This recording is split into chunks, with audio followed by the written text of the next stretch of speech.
This'll Kill Ya will make you think twice before you get back at somebody who wronged you. Directed by Robert Longo, written by A.L. Katz and Gilbert Adler, and shot by Rick Boda. Based on the story This'll Kill You, drawn by Reed Crandall from Crime Suspense Stories number 23. This adaptation offers a more realistic approach to the source material, but doesn't make for a successful thriller. George walks into the police station, dragging the dead body of Pac, his now former boss. Pac's head is caved in, and the police are startled by the gruesome sight, as well as George's claims that he's the one who's been murdered, and he has brought in his murderer. How can this be? George states he will be dead within the hour, and must hurry to tell his story. George works at the same government lab as his ex, Sophie. She scolds him for where he keeps his insulin. Where did you put your insulin? It should be in the back. In the second shelf, I think.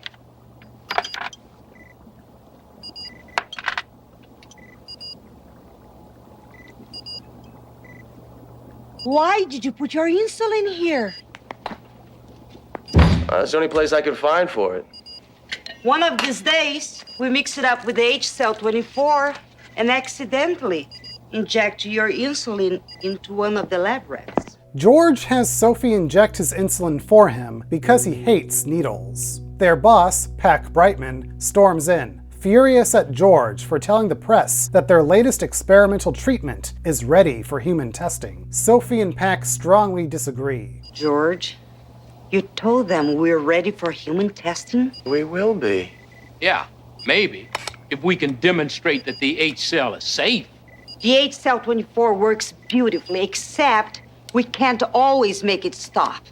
If we inject that into a human being, It would probably kill them. George is angry as well, as Pac is getting the credit for all of George's ideas. You think you got tenured so quickly because everybody likes you? Fuck no.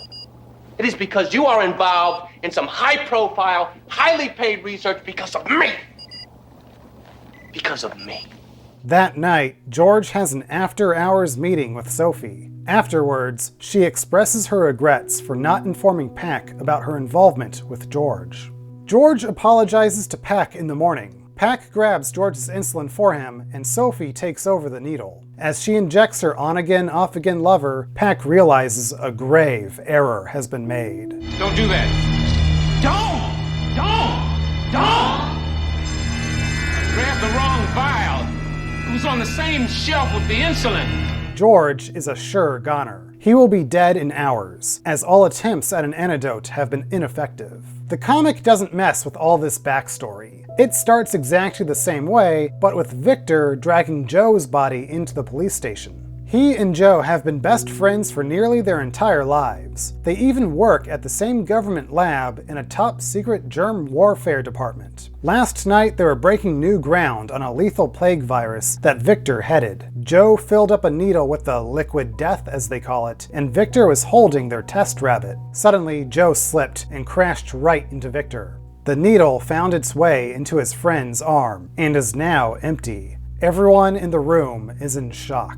They all know what's happened. Their experimental virus can kill a man within a day. Joe is so devastated he leaves the lab in anguish, knowing he committed his best friend to a death sentence. Victor makes peace with the fact that nothing can be done. He walks home and enjoys the night sky, the night air, the cheerful faces passing him by. He takes in all the sights of life he took for granted, appreciating everything for one last time. His wandering instinctively brings him to the cemetery, where he finally breaks down and cries. George, however, is more flustered with his midnight stroll as he fears the eventual tumors that will be growing on his skin. George stops at his usual drinking hole, where he learns from a trusty bartender that Sophie and Pac were there earlier, celebrating. He goes looking for Sophie, who isn't home, but Pac leaves a peculiar message on her answering machine. Sophie, it's Pac. You there? Sophie? Listen, I gotta talk to you. I'm still feeling guilty as hell about George. Fucking with his insulin and all. I'm not saying you weren't right. I think it had to be done, but... Oh, shit. Call me, okay? Or better yet, why don't you meet me at the lab? There's some stuff I want to show you. Once Victor's got all the sadness out of his system, he decides it's best to spend his remaining hours with his closest friend. He rushes to Joe's home, but Joe is gone. Everything is packed up. He's clearly left town. Victor is puzzled by this until the phone rings. It's Joe. Joe confesses that the lethal injection was no accident. With Victor out of the way, Joe will be able to take full credit for the discovery, and the others at the lab will testify that Victor's death was all an unfortunate mistake. Victor still has some time left before he bites the big one. He goes searching for his murderer. Vic looks everywhere. The train station, airport, hotels, diners. Joe is nowhere to be found. It seems as if Victor has lost, but he won't go down without a fight. He will destroy the lab and all the research. Joe will get credit for nothing. Victor and George enter the lab. They see Joe and Pac working. He sneaks up behind his murderer, armed with a blunt instrument. As he swings with all his might, Joe and Pac try to say something, but it's too late. Their heads get smashed in. A deadly beating isn't satisfying enough for George. He injects a nice dose of the virus right into Pac's heart. Two can play the insulin game.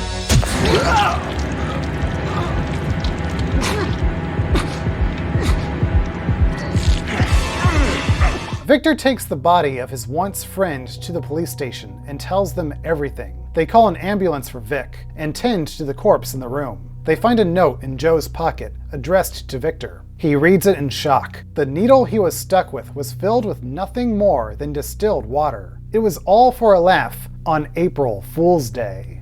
In the show, Sophie barges into the station with the reveal that she and Pac only wanted to teach George a lesson in humility.